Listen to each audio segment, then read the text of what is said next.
Na batalha entre gigantes, algum deles sairia como o vencedor. O mais próximo que a gente teve de uma grande luta, da luta entre dois dos seres mais fortes do universo de One Piece. E finalmente nós tivemos o prazer de assisti-la do início ao fim. A evolução do Luffy para sair de nível de um comandante para um Yonko foi incrível. A sua nova forma, o seu despertar, tudo se encaminhando para ser um ótimo final e ainda melhor com a revelação do flashback de Kaido. Mas ainda assim, o ponto mais importante da luta foi um pequeno detalhe. Um detalhe que passou despercebido por algum tempo no arco de Wano, que fez o Luffy se aproximar e querer cuidar da Otama e salvar o país dela. Luffy não queria deixar seus amigos ou o povo de Wano com fome. Ele queria salvar todos aqueles e parar a ameaça de Kaido que atacava diretamente a essas pessoas. E os dois no seu auge, entre uma batalha de hakis, um deles se saiu vencedor. Que capítulo incrível, eu estou um pouco ansioso para fazer isso aqui, porque tem bastante coisa para ser falada, principalmente sobre o flashback, que começou, mas não começou de fato. A gente vai falar um pouquinho sobre isso e também falar sobre essa capa bastante interessante que eu já vou começar aqui, né? A gente tem o Yonji e o Nid sendo capturados e agora eles estão se soltando graças a um fogo que magicamente apareceu ali, né? A gente vê os filhos da Big Mom meio que tomando um susto, não entendendo o que estava acontecendo e os dois se libertando, né? Vamos ver o que vai acontecer. A gente já tinha visto que supostamente a Areidio e o Ichiji estavam a caminho, mas eu acho que para eles terem chegado ali tão rápido não faz muito sentido, né? Eu ainda continuo acreditando na hipótese do Barba Negra. Já no próxima página a gente já tem o início, obviamente, do capítulo com Luffy e Kaido no seu choque entre hakis, entre soco e mordida, enfim, a gente tem a continuação desse choque que está acontecendo já faz um bom tempo, né? Já aconteceu dessa maneira. Dessa vez com Kaido na sua forma de dragão de fogo. A gente vê o Luffy se esforçando bastante durante todo esse capítulo, tentando tirar forças para conseguir superar a força de vontade, digamos assim, né? A vontade que o Kaido tem e que influencia diretamente no seu haki. Então, ele teve que ultrapassar o maior ser de One Piece, pelo menos por um momento. Kaido elogia esse fato e vê, né, que o Luffy conseguiu durar tanto tempo contra ele, conseguiu lutar durante tanto tempo contra ele, mesmo sendo derrotado algumas vezes, porque a diferença no início da luta era realmente muito grande. Como eu disse, o Luffy foi evoluindo de pouquinho em pouquinho até chegar nesse auge de nível técnico e físico do universo de One Piece, contra a criatura, novamente, dada como a mais forte que existe. E ele fala que Luffy nunca conseguirá mudar o mundo, o que é um pouco difícil, afinal o Chapéu de Palha está determinado a se tornar aquele que vai literalmente virar o mundo de cabeça para baixo. A gente tem o começo, né, o olhar sério de Kaido e o início do seu flashback, né, frases e algumas coisas sobre o seu passado antes mesmo dele entrar pro Rocks. Um soldado que era muito mais forte do que parecia e para sua idade ele com certeza fazia coisas muito inesperadas. Ele destruindo uma cidade sem querer, né?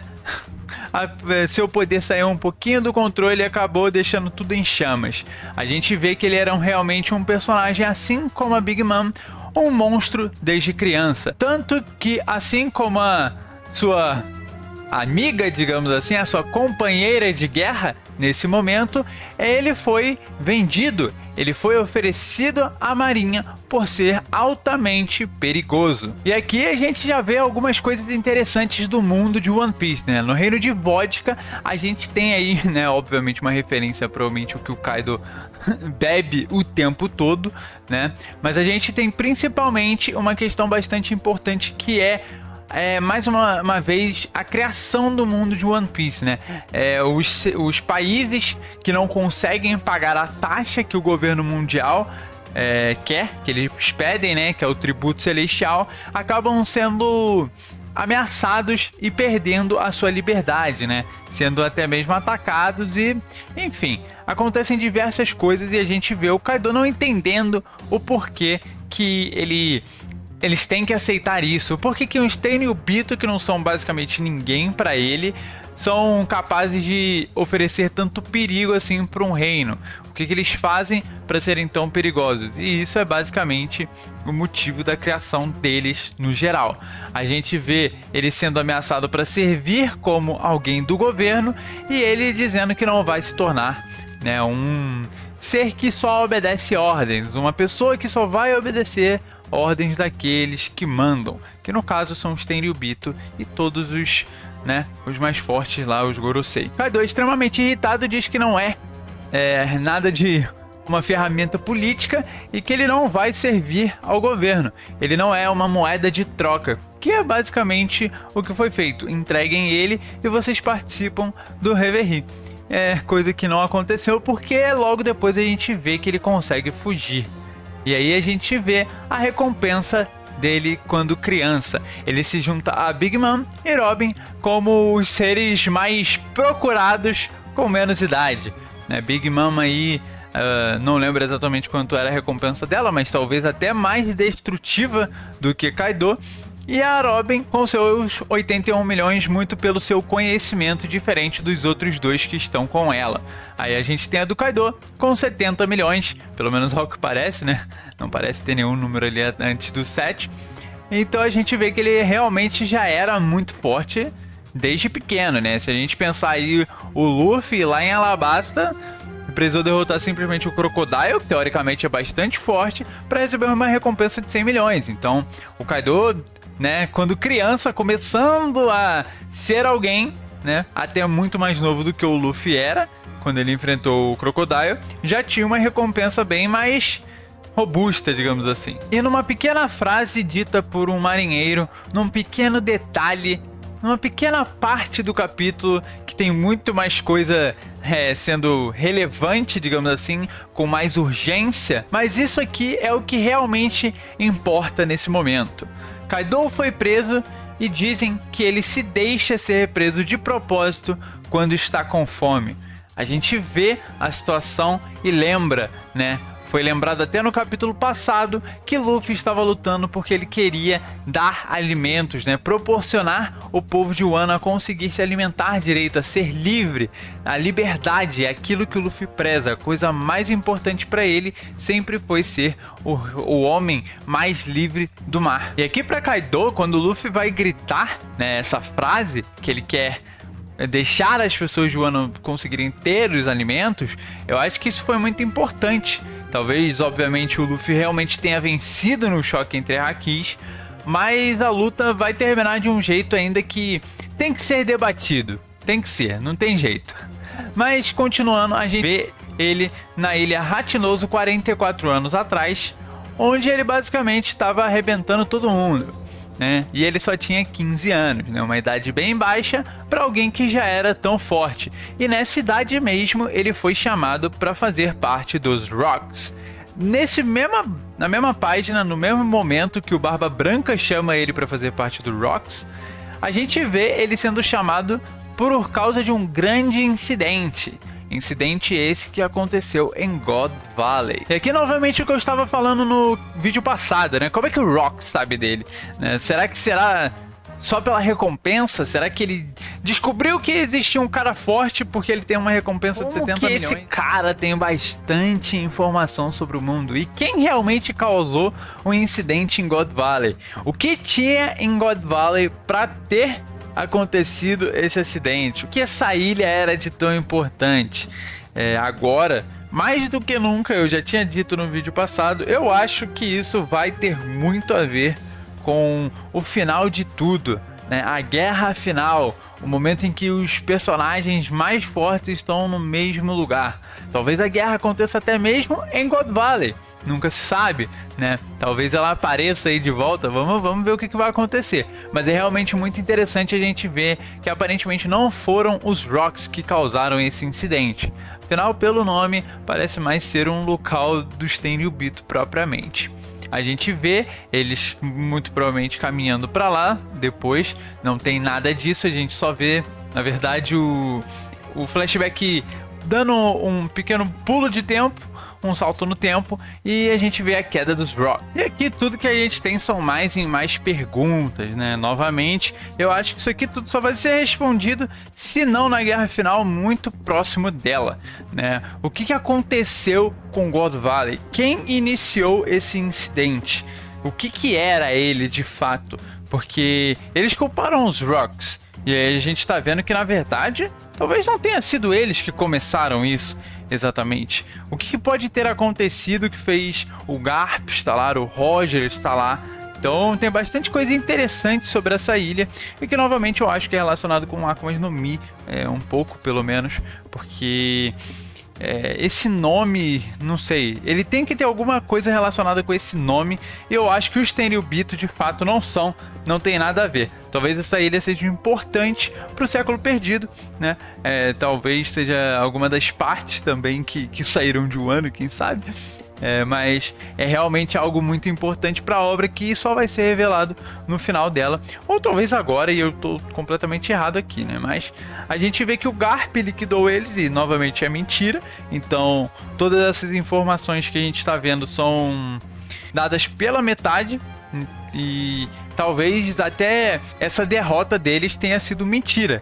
Na verdade, imaginem que o Rocks propriamente quis se separar do bando porque ele teve uma oferta melhor dos Tenryubito. Às vezes pediram pra ele não ser, tipo, sei lá, pediram pra ele não continuar com isso tudo, e ele tinha um preço. Imaginamos que ele tinha um preço, e aí os caras aceitaram pagar esse preço dele. Às vezes o segredo de Mario Joyce é ele. Brincadeira, não levem a sério, mas deixa aí no ar que ele pode estar vivo ainda.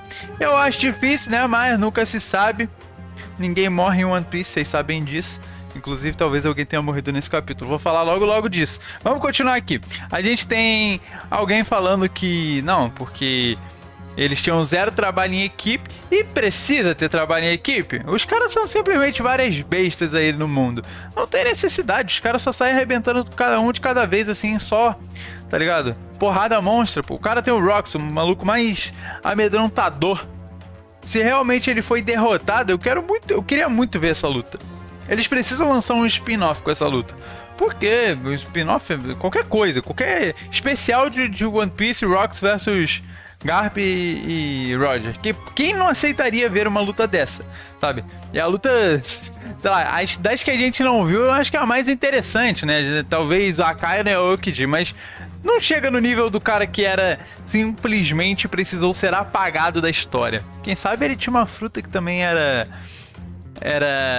lendária, igual a do Luffy, e aí por isso ele precisou ser apagado. Ou até mesmo a gente tem aí um comentário que eu vi nos meus vídeos falando sobre a consciência do Rox estar em Barba Negra, e talvez isso tenha alguma relação com Akuma no Mi. Também achei uma boa hipótese, né? Afinal, agora tudo que vai surgir agora são hipóteses. Esse capítulo aqui foi feito para as pessoas criarem teorias sobre tudo que vai acontecer a partir de agora. E a gente continua com o convite dele, né? Da avó que cuidou do Orochi, chamando Kaido para o Wano. E aí a gente tem algumas conversas que não são nada demais. É apenas aquele velho ditado: quem é mais forte, né? É o caçador, e os mais fracos são a caça. Eu esqueci como é que era o ditado, mas fiquem aí com essa. A gente tem aí ele falando que os Rocks, né, os que permaneceram vivos após a separação, os remanescentes dos Rocks, ganharão destaque. E eu acho essa frase interessante, porque dá a entender que foi uma escolha deles se separar, e não realmente todo mundo perdeu e por isso se separaram. Até porque se todo mundo tivesse perdido junto, talvez o Kaido estaria capturado agora, assim como a Big Mom e os outros, né? Então, infelizmente, esse incidente de God Valley vai permanecer como um mistério por muito tempo. Eu acabei de lembrar um ditado, um dia da caça, o outro do caçador, né? Não me corrijam aí que eu já lembrei. A gente vê então ele basicamente ameaçando os Tenryubito de uma forma indireta, dizendo que quem tem liberdade, quem tem igualdade, vai participar de todas as lutas, todas as guerras que vão acontecer, e ele basicamente concluiu esse processo em um ano, onde ele basicamente juntou os Rocks, ou parte deles novamente, e ia, né, trazer a violência e o caos para o mundo. Ele está sendo impedido, mas basicamente o problema dele, que mais se mostrava real, era contra os Tenryubito e o que eles faziam. Coisas interessantes, né? A gente vê que ele realmente não gostava desse sistema também, e isso pode ter a ver com o incidente de God Valley, talvez algo que os Tenryubito tenham feito lá em God Valley relacionado a isso, de alguma forma, né? Obviamente indireta. A gente vê a Yamato mencionando o nome de Joy Boy, né? Aí a gente vê o Kaido meio que como que ela descobriu isso, e, né, o King meio surpreso assim, como é que isso aconteceu. E é curioso essa parte que eu não entendi ainda, se ela mencionou Joy Boy ou o verdadeiro nome dele. Então assim, será que ela sabe o verdadeiro nome dele? Seria interessante, mas eu acho que não, porque, se bem que vai ter o Zunisha chegando agora depois do final da luta, então a gente já vai saber o nome dele também. Ou não, né? Ou não. Tudo depende do Oda. Mas, teoricamente, essa parte pode ser revelada pelo Zunisha, o que faria sentido, né? Porque se a gente soubesse o verdadeiro nome do Joy Boy pelo flashback do Kaido, não seria legal, porque teoricamente a gente tem que ver o Luffy e os outros descobrindo isso e a importância de Joy Boy pro mundo. Principalmente a Robin, né? Ela merece saber quem era essa pessoa que basicamente escreveu uma carta de desculpas porque não conseguiu fazer alguma coisa. Inclusive eu tenho um vídeo sobre isso, vou deixar aí no card. E aí aqui a gente vê algumas reações do King às falas de Kaido sobre Oden querer abrir as fronteiras de Wano. E ele também fala uma coisa muito importante. Ele é semelhante ao homem que você espera, King. Acho que já sei quem é Joy Boy. Aí King obviamente meio que se pergunta quem é. A gente já vai descobrir. Mas é importante essa parte aqui, ele é semelhante ao homem que você espera. Quem que o King está esperando? Será alguém do seu povo? Será alguém que trará a liberdade para o seu povo? Né? De certa forma, talvez a gente tenha pessoas relacionadas ao King, familiares, ou o povo dele não tenha sido totalmente exterminado, mas esteja preso. E aí a gente tem que Joy Boy seria aquele que iria libertar essas pessoas numa possível profecia ou algo do tipo. E aí é bastante interessante essa parte aí, dá pra pensar em algumas possibilidades, mas a gente vê que Joy Boy era então relacionado com uns Lunarian que ficavam no topo de Marijoice, da headline, e que possivelmente vieram da Lua. Muito provavelmente, inclusive. Então aí já vai uma coisa conectando a outra. Daqui a pouco a gente descobre que de verdade que Joy Boy era um Lunarian, né? Mas eu vou deixar isso para discutirem aí embaixo, que eu não trago esse tipo de teoria aqui. Quem sabe um dia. Aí a gente vê o choque entre Kaido e Luffy voltando, várias rajadas de Haki do Rei passando pelos céus, e o homem da CP0 tá vendo tudo, tá observando. Curioso, ele tá saindo, né? Ele tá fugindo nesse momento, porque o que acontece no final do capítulo daria muitas oportunidades a ele. Então eu tô curioso pelo motivo o qual o Oda mostrou isso agora. Eu não sei se esse cara sabe de alguma coisa que tá acontecendo além do que tá acontecendo, obviamente, né? Ali em cima tem dois caras se socando, voando no meio do céu. Então é curioso essa parte, é interessante. Talvez ainda tenhamos mais algum movimento da CP0 nesse arco ainda. A gente tem Momonosuke conseguindo criar as nuvens flamejantes. Isso acontece depois de todas as lanternas subindo de uma maneira bonita, simbólica e muito importante. A gente vai ver alguns pedidos e isso é legal, é detalhe de como vai se encaminhando o final do arco, né? Não exatamente do arco, mas da luta. A gente provavelmente vai ter aí um pós-Wano, falando um pouco mais das outras coisas, mas esse final de arco sendo construído dessa forma, as lanternas subindo, Momonosuke virando a Onigashima do caminho, a gente tendo aí o Luffy e o Kaido meio que com desejos parecidos, digamos assim, só que o Luffy para as outras pessoas e o Kaido para ele mesmo, né? Então é interessante esse contraste, esses detalhes. Isso é uma parte muito importante e é o que dá toda a beleza para One Piece. A gente vê a água do Raizo guardada, né? No caso a água de Zou, caindo por aí, formando uma cachoeira. Inclusive, fato engraçado é que a gente teve a apresentação de Wano na cachoeira, né? Só que essa aqui é meio que essa é para baixo, da entrada de Wano meio que para cima. Então eu acho bonito esse contraste aí, que é a mesma coisa que eu falei também do caranguejo. Então, aí a gente se encaminhando aí pro final de ano realmente de uma forma muito bonita e simbólica. A gente vê diversas pessoas caídas no meio da água, tudo sendo levado. Aparentemente foi um pouco mais forte do que deveria. A gente vê a Robin, o Brook, enfim, um monte de personagens meio que tomando meio um choque de realidade. O que tá acontecendo, o que é essa água toda. E o mais importante é que a gente vê o Sop caindo, tentando segurar o Kinemon e a Kiko. E aqui eu acho que pode acontecer alguma coisa de ruim, tá? Pode acontecer. Mas eu vou ficar quieto, porque, né, ninguém morre em One Piece. Mas, se for sair alguma coisa daqui, fiquem ligados, talvez aí a gente tenha a morte do Kinemon causada pela água do Raizo. Seria curioso, até meio esquisito. E aqui mais uma parte incrível. A gente passou pelo sofrimento de Momonosuke, Kinemon, Raizo durante todo esse arco, durante até arcos passados, para entender o quanto que eles estavam sofrendo com os acontecimentos no país de Wano.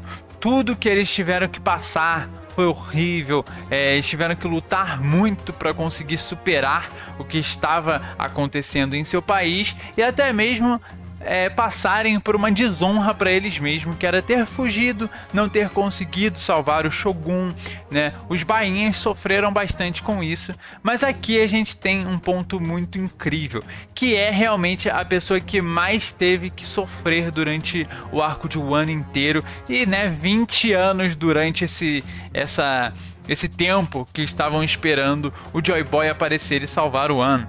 Né? É a Hiyori. A Hiyori basicamente passou por muitos anos aí sofrendo, tendo que passar por diversas coisas que ela não queria para conseguir salvar o seu país, né? E a gente vê essa cena do Denjiro falando com ela, conversando e dizendo o quão bem ela foi e se saiu.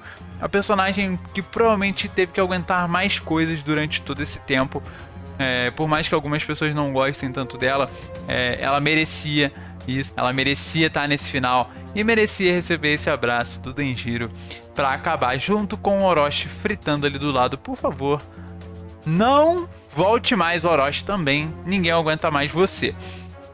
A gente vê Onigashima começa a cair e, né, que tipo de mundo você deseja criar, Luffy do Chapéu de Palha?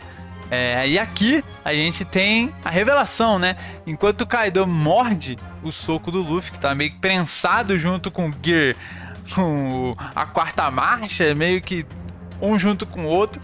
E a gente tem o Luffy mordendo os dentes ali, fazendo uma coisa meio difícil de entender, né? Tentando segurar a dor que ele provavelmente estava sentindo. Aí a gente tem o Momonosuke finalmente criando as nuvens flamejantes, tirando o Onigashima do caminho. E aí a gente tem o soco finalmente acontecendo.